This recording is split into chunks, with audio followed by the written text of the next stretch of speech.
Salut à tous! Aujourd'hui je vous retrouve pour vous présenter ma routine teint spéciale peau grasse. Ces produits me garantissent une matité pour toute la journée, donc je commence sans plus tarder. Tout d'abord, j'attrape l'eau d'arbre à thé de chez Lush que je viens vaporiser sur la totalité de mon visage. Ça va me servir en fait de base de maquillage et en même temps ça rafraîchit un petit peu mon teint. Ensuite, j'applique mon fond de teint qui est le Color Stay de chez Revlon, spécial pour les peaux mixtes à grasses. J'ai eu un réel coup de cœur pour ce fond de teint. Je le trouve vraiment matifiant mais en même temps en ayant un résultat tout à fait naturel sur la peau. C'est vraiment ce que j'aime beaucoup. Donc je viens le fondre à ma peau avec le petit Beauty Blender de chez Kiko que j'adore toujours autant. Ça me donne encore une fois un rendu beaucoup plus fondu sur la peau, donc c'est vraiment ce que j'apprécie. Ce fond de teint reste toute la journée, il ne file pas au fur et à mesure que les heures passent, c'est pourquoi je l'aime vraiment énormément et cette couleur me correspond en plus de ça tout à fait, donc je ne peux que vous le recommander si vous avez ce type de peau. Étape indispensable pour moi, je viens appliquer de l'anti-cerne sur mes vilaines cernes. Donc pour cela, j'applique celui de chez Collection et également le Pro Longwear de chez MAC que j'aime toujours autant depuis plusieurs mois maintenant. Et je vais laisser venir sécher l'anti-cerne quelques secondes afin qu'il prenne un petit peu plus d'épaisseur et il sera du coup plus couvrant. J'en applique également sur les ailes de mon nez, là où j'ai quelques petites rougeurs.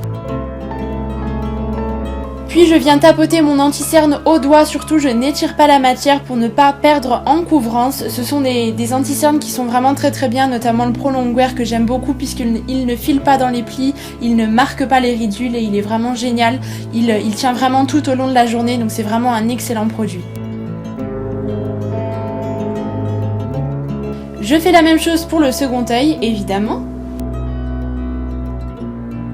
Pour fixer le tout, je prends la Stay Matte de chez Rimmel que j'adore également beaucoup. C'est une poudre qui reste très fine en ayant un résultat très naturel. Je ne recherche pas vraiment de couvrance mais plutôt quelque chose qui fixera mon fond de teint et qui matifiera encore un petit peu plus ma peau pour toute la journée. Je l'aime beaucoup. Je l'applique avec le Powder Brush de chez Will Techniques que j'adore, qui a un rendu vraiment très diffus et vraiment qui donne une peau très veloutée. J'aime vraiment beaucoup cette poudre. Afin de donner un petit peu plus de vie à mon visage, je prends le trio de chez Sleek avec le blush, le bronzer et l'highlighter. Et je viens appliquer tout d'abord le bronzer sur les côtés de mon front. J'en applique également sur mes tempes et un petit peu sous mes joues pour creuser les petites joues rondes que j'ai. Ça donne un petit peu plus de dimension à mon visage. Je ne suis pas trop accro au contouring, mais c'est vrai que j'aime un petit peu réchauffer les zones de mon visage. Je trouve que c'est un petit peu plus joli et plus harmonieux. J'en applique également sur le menton et je fais la même chose de l'autre côté.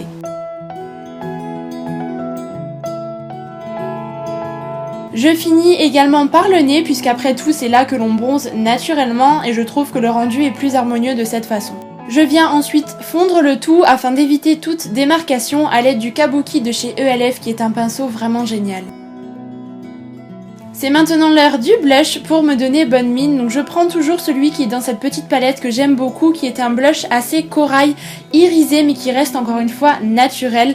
Je trouve qu'il n'est pas énormément pigmenté, du coup ça vous permet de le travailler vraiment à votre façon, d'avoir simplement ce petit effet de joues rosées naturellement.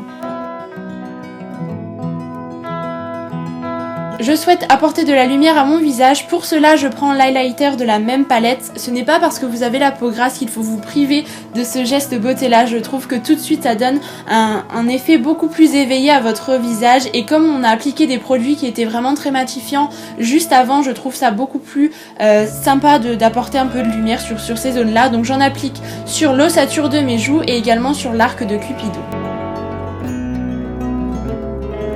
Je termine le make-up avec le Fix Plus de MAC qui est une brume fixante qui va me permettre, comme son nom l'indique, de fixer mon maquillage et de retirer ce côté trop poudré. Et voilà le résultat! J'espère que cette vidéo vous aura plu, vous voyez que ce sont des produits qui sont vraiment abordables et en même temps qui me garantissent vraiment une matité tout au long de la journée en ayant un effet naturel. Si jamais vous avez aimé cette vidéo, n'hésitez pas à mettre des petits pouces en l'air et je vous dis à très bientôt!